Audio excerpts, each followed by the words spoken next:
Fala pessoal, tudo bem? Aqui é o professor Marlon Murari, aqui do canal Bizus de Direito e Processo do Trabalho. E hoje, no dia 23 de setembro de 2024, eu vou fazer a minha análise, a correção da segunda fase da OAB em Direito do Trabalho, cuja prova foi aplicada ontem, no dia 22 de setembro.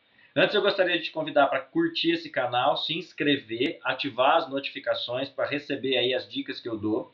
Esse canal é voltado especificamente para dicas de direito e processo do trabalho para a primeira e segunda fase da OAB e também para concursos públicos na área trabalhista. Na descrição, eu vou deixar para você aqui o meu WhatsApp, caso você queira conversar comigo diretamente sobre provas de OAB, primeira e segunda fase, e também recursos, caso seja necessário.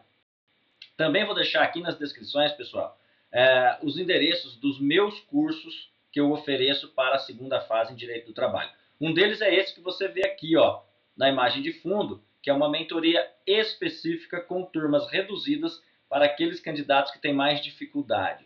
É um projeto que eu tenho, é um curso que eu tenho, que eu acompanho individualmente, passo a passo, dia a dia, a preparação do candidato até ele conseguir a aprovação. E um outro curso é um curso online, atualizadíssimo, intensivo, com as principais peças que você precisa para conquistar a sua aprovação. Vou deixar isso tudo na descrição e vou, caso você queira, estar aí à sua disposição. Vou começar agora, pessoal, já falar sobre a prova, mas eu vou fazer em dois blocos. Eu vou primeiro corrigir a peça e depois eu vou corrigir as questões, beleza? Vamos lá? Eu começo falando, infelizmente, que a OAB e a FGV não precisavam ter feito uma prova assim.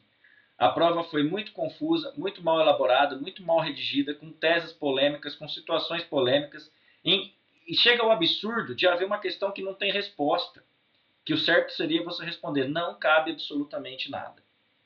Só que, infelizmente, isso não aconteceu. Veio o gabarito, evidentemente, nós vamos discutir isso daqui a pouco, mas eu acredito, pessoal, que esse gabarito que você pegou ontem, no dia 22, não sei quando você vai assistir esse vídeo, ele vai ser modificado. Eu acredito que a OAB e a FGV precisam atualizar esse gabarito para incluir outras situações que não foram contempladas nele. Tá? Caso isso não aconteça, contem comigo para fazer os recursos. Eu acredito, infelizmente, quando eu falo isso é infelizmente mesmo, numa avalanche de recursos. E isso não pode acontecer, porque quanto mais possibilidade de recurso, significa evidentemente que a prova não foi bem elaborada. A OAB poderia ter cobrado as mesmas peças, o agravo de petição, cobrado as mesmas coisas nas questões, mas deveria ter feito uma redação mais correta, uma redação muito melhor daquela que foi feita, tá? Mas nós vamos analisar aquilo que nós temos para analisar aqui. Tudo bem? Então vamos lá. Ó. Começando aqui, o caderno de prova, exame 41, né? Direito do trabalho, prova prática profissional, aquelas informações todas que você deve ler atentamente. Então vamos aqui, ó. Jefferson Pérez ajuizou reclamação trabalhista contra o seu ex-empregador, a Sociedade Empresária Costela de Ouro, o restaurante mais conhecido do Distrito Federal. A ação foi ajuizada em 30 de janeiro de 2019 e tramitou perante a 53ª Vara do Trabalho. Olha que difícil que é aqui, pessoal. 53ª Vara do Trabalho do Distrito Federal, sob número tal. A sentença julgou procedentes os pedidos. Então, quando eu falo para vocês, pessoal, que é importantíssimo a gente fazer a linha do tempo, né? Quem foi meu aluno em mentoria, quem comprou meus cursos, sabe que eu tenho inclusive uma linha do tempo que eu tenho um nome específico, fui eu que inventei, que chama coqueiro das peças, coqueiro dos recursos, onde o aluno, sabendo esse coqueiro, essa linha do tempo, ele jamais erra a peça. Né? Se ele tiver o domínio, ele jamais erra a peça. Então vamos lá. Ó. Então, tem uma sentença que julgou procedente os pedidos. Então, beleza, fase de conhecimento acabou. A fase de conhecimento acabou. A sociedade empresária recorreu e o TRT manteve a sentença. Então, aqui, ó, veio o trânsito em julgado e começou a execução. Olha só, a fase de conhecimento acabou. A prova te deu a letra, te deu a dica.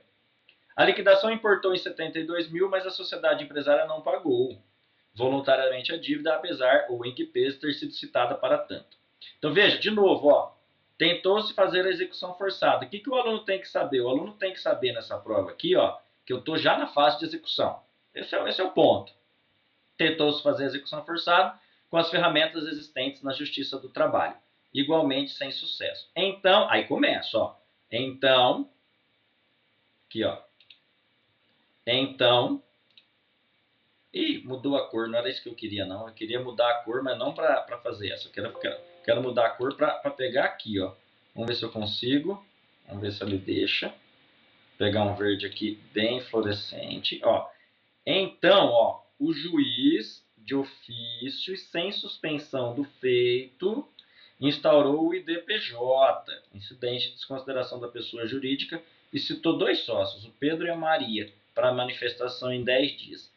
Eles não se manifestaram. Diante da inércia, o IDPJ foi julgado procedente. Então, gente, o que você tem que saber? Que você está na fase de execução e que teve um IDPJ julgado procedente. Aqui que era o cerne dessa prova. Isso você tem que saber. Eu estou na execução e eu tive um IDPJ lá na execução. Maria Serra, 3 dias depois da decisão, procurou você como advogado, dizendo que saiu da sociedade em março de 2015. Olha os argumentos dela, tá? Ato devidamente averbado, sendo que Jefferson Pérez trabalhou na sociedade, ó, o reclamante, de janeiro de 2018 a dezembro de 2018. Isso tudo é argumento, é tudo tese. O mal entendido, segundo Maria Serra, foi que na contestação juntaram um contrato social antigo que ainda constava seu nome. Maria Serra afirmou ainda e comprovou com documentos que é aposentado do INSS. O juiz determinou de ofício a tutela de urgência de natureza cautelar e penhorou 100% da sua aposentadoria, no valor de R$ 1.500, que é atualmente sua única fonte de renda, já havendo nos autos R$ 3.000, ou seja, provavelmente aqui retiveram 2 meses da aposentadoria dela. E é o que eu falo, né? Quando a gente vai fazer a prova da OAB, e eu gravei vários vídeos a esse respeito, eu falei bastante sobre isso, né? Quando a gente vai fazer a prova da OAB, a gente tem que ler o enunciado, tem que ler o enunciado com muita atenção, porque o próprio enunciado te traz as respostas, o próprio enunciado te deixa claro aquilo que você tem que fazer. E aqui era um bom exemplo disso, presta bastante atenção, quer ver? Ó? Eu vou até trocar de cor novamente, tô trabalhando aqui com vocês, eu vou pegar um laranja agora, ó. Olha só, considerando os fatos narrados, a CLT e o CPC, então já disse que você tem que usar o CPC, e tendo em vista que você foi contratado para defender a Maria Serra, olha só, e como houve a intimação da decisão que julgou procedente o IDPJ, olha que interessante, ele está te falando aqui que eu tenho uma decisão que julgou procedente o IDPJ, né? Apresente a medida cabível para reverter essa decisão.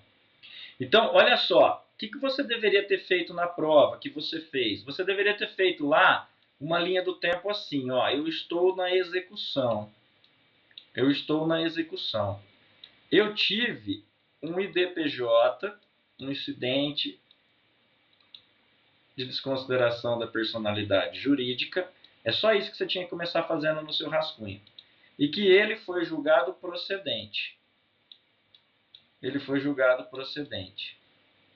Então, se eu tenho um IDPJ na fase de conhecimento é uma coisa, mas na fase de execução, e ele foi julgado procedente, que medida que eu vou caber? Que medida que eu vou fazer, melhor dizendo? Que medida é cabível? Bom, aí você iria, olha só, na sua CLT, então eu já deixei a minha aberta aqui, você iria na sua CLT, né? Tá aqui. Procuraria no índice remissivo o IDPJ, tá? Deixa eu só voltar aqui, eu quero fazer uma menção ainda. Olha só, eu fiz essa... Deixa eu só fazer uma coisa aqui. Eu fiz essa linha do tempo, olha só, no meu modelo aqui, mas você tem um rascunho para fazer isso, né? Então você faria a linha do tempo, ó, execução, IDPJ, que foi julgado procedente. Aí você iria para a sua CLT, procuraria o IDPJ, né, o incidente de desconsideração, chegaria no artigo 855-A da CLT, e chegaria aqui, pessoal, ó, chegaria aqui, ó, da decisão interlocutória, ele te fala que é interlocutória, da decisão interlocutória que julga, que acolhe, né, ou rejeita o incidente, no caso do exemplo, ele foi julgado procedente, ou seja, ele foi acolhido. Se for na fase de cognição, não cabe recurso de imediato, não cabe, porque é decisão interlocutória, teria que esperar a sentença para fazer o recurso, que no caso aí seria o RO, que é a fase de cognição, conhecimento. E olha aqui a tua resposta, ó. na fase de execução, cabe agravo de petição independente da garantia do juízo. Então, eu também não preciso nem falar aí de garantia do juízo.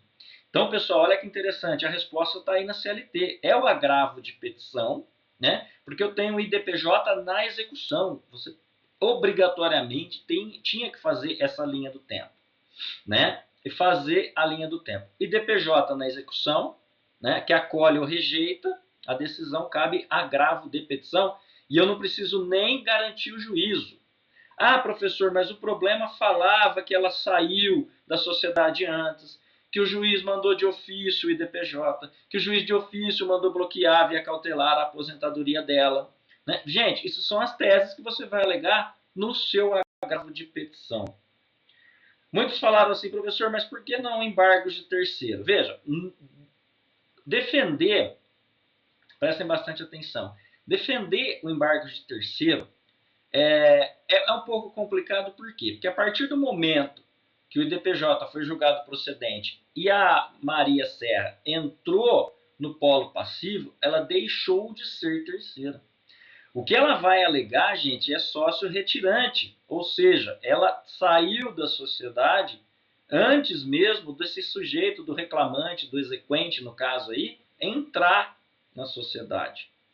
Então, acredito que o embargo de terceiro não seja cabível aqui, tá? O resto que sobrou para você é dizer da empenhorabilidade da aposentadoria, da questão do sócio retirante, que eu já falei, até mesmo a instauração do IDPJ de ofício. Então, essas são as teses que você deveria ter alegado.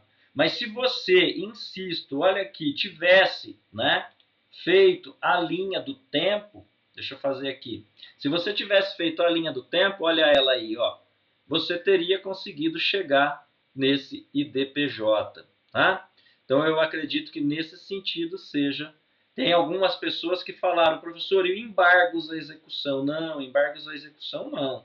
Embargos à execução dependeria inclusive de garantia do juízo, pelo que o problema fala, né? Apesar de mal redigido, eu não tenho a garantia do juízo. E aí veio o gabarito, olha só. O gabarito falando que o candidato deverá apresentar o agravo de petição, né? Conforme artigos aqui, ó, conforme artigo 855A da CLT, tá errado, viu, gente? Tá errado aqui, o agravo de petição não tem essa fundamentação. Tá? O agravo de petição, ele é a linha 897A da CLT, o agravo de petição. O fundamento aqui, ó, que ele citou o 855A, parágrafo 1º da CLT, inciso 2, é em relação ao IDPJ.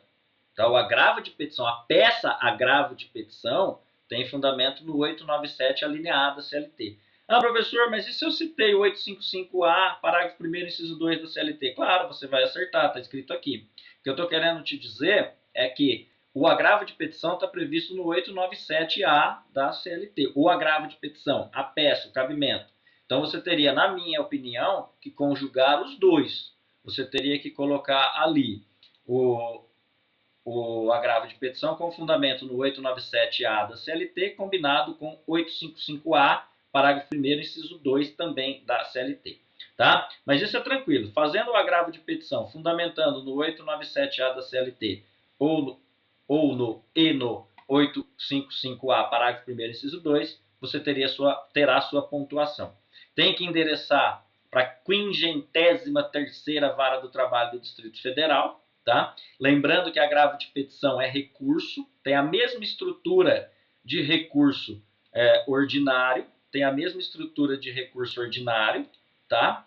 Tem a mesma estruturinha aqui de recurso ordinário, e isso eu falei bastante também nas minhas aulas, que você sabendo fazer recurso, qualquer recurso, me desculpe, você sabendo fazer o recurso ordinário, você faz qualquer recurso. Eu tive um aluno que inclusive me perguntou agora, ontem mesmo no domingo, que ele acertou o agravo de petição, mas ele falou, professor, me deu um branco, eu não lembrava da estrutura do agravo de petição, eu fiz conforme recurso ordinário. Eu falei, excelente. Você sabendo fazer um recurso ordinário, você faz todos os outros recursos. Pode ser que você perca alguns pontos, por exemplo, com requisitos específicos. Exemplo, O agravo de petição, um dos requisitos específicos é a delimitação de valor. Ah, esqueci. Não, você pode perder 0,5, 0,6, mas você não vai zerar. O importante aqui é não zerar. Quem não zerou essa prova, quem não zerou essa peça, tem muitas chances de ser aprovado.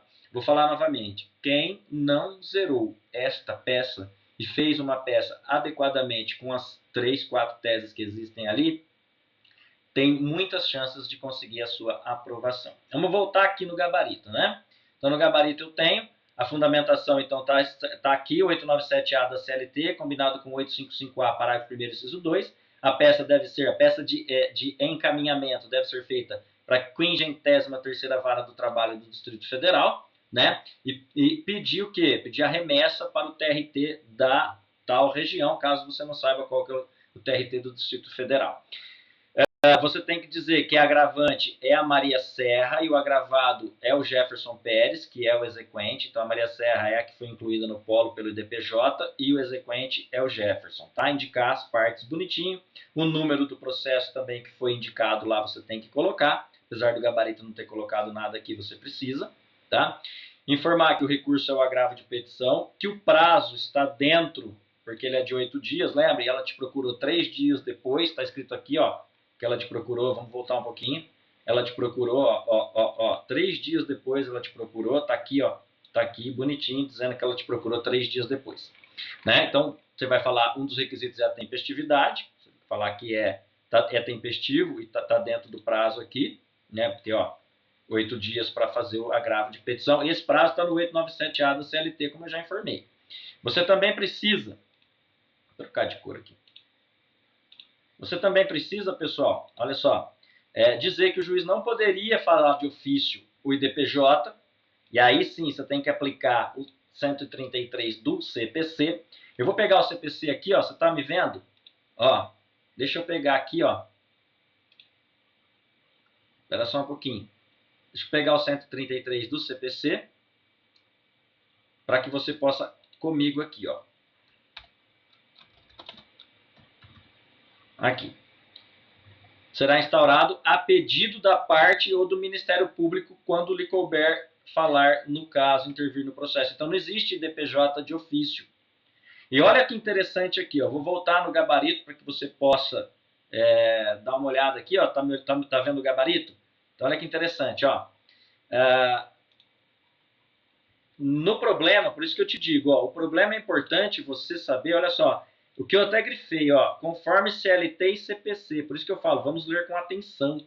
Vamos ler com atenção. Ele fala para você usar o CPC. Então, nessa prova, você teria que ter pego o teu vadimeco em DPJ, incidente de desconsideração da pessoa jurídica, na CLT e no CPC. Porque uma das teses, ó, vimos que tem, então, ó, fundamentar no 855A, 2 da CLT, dirigir a peça de encaminhamento para a 53ª Vara do Distrito Federal, agravante é Maria Serra, agravado Jefferson Pérez, o processo está aqui. A peça é agravo de petição, 897A da CLT.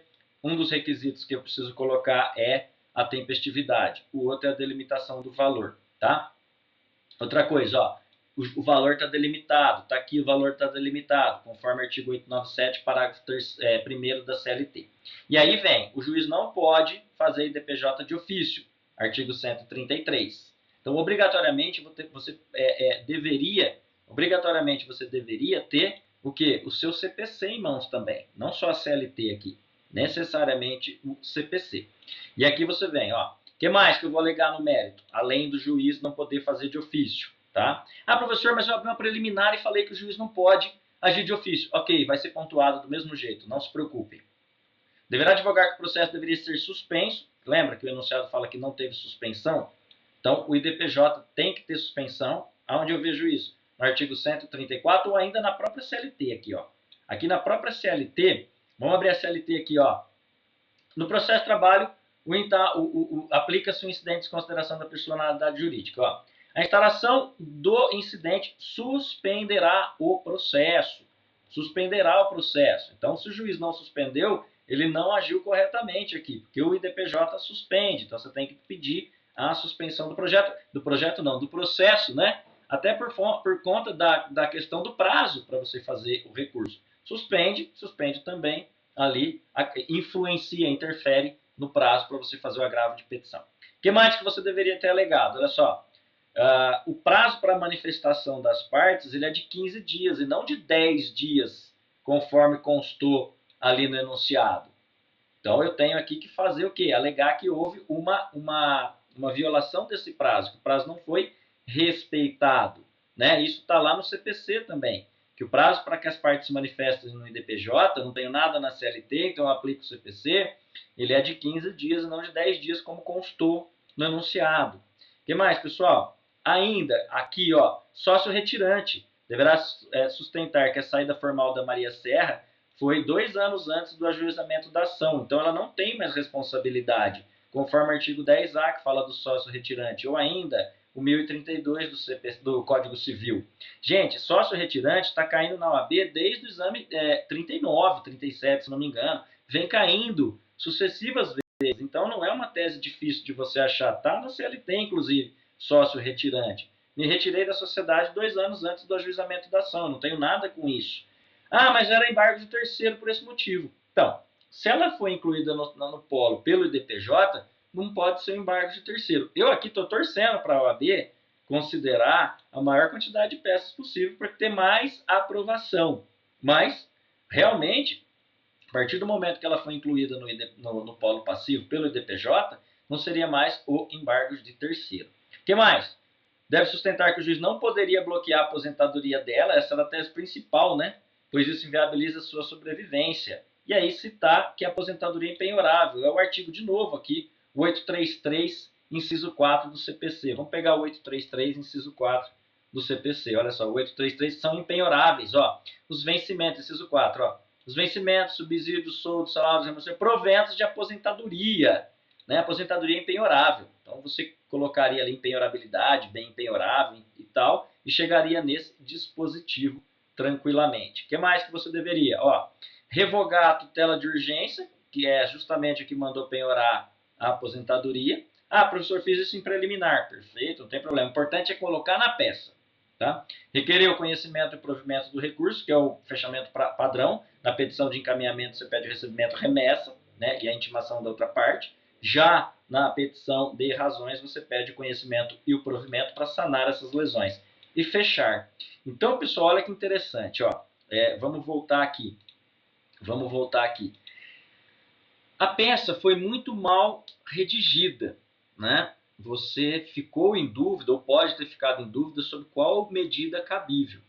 Só que uma vez identificado, feita a linha do tempo, identificado que era o agravo de petição, ainda que você não soubesse fazer exatamente a estrutura do agravo de petição, note que no mérito as teses não estavam tão complicadas assim. É uma impenhorabilidade, é um sócio retirante e 2 iniciativas do juiz aí que violam a lei. Uma questão do incidente de ofício e não respeito ao prazo, e a outra cautelar para bloquear a aposentadoria. Tá? Então não era assim, em termos de teses, tão difícil de identificar. O que era difícil realmente é esse enunciado complicado que a OAB insistiu em fazer e eu não entendi por quê. Então, pessoal, olha só, essa primeira parte da nossa aula está fechada, está concluída, a peça com os meus comentários. No próximo bloco, eu vou fazer o comentário só das questões, beleza? Não sai daí que eu volto daqui a pouco. Até mais!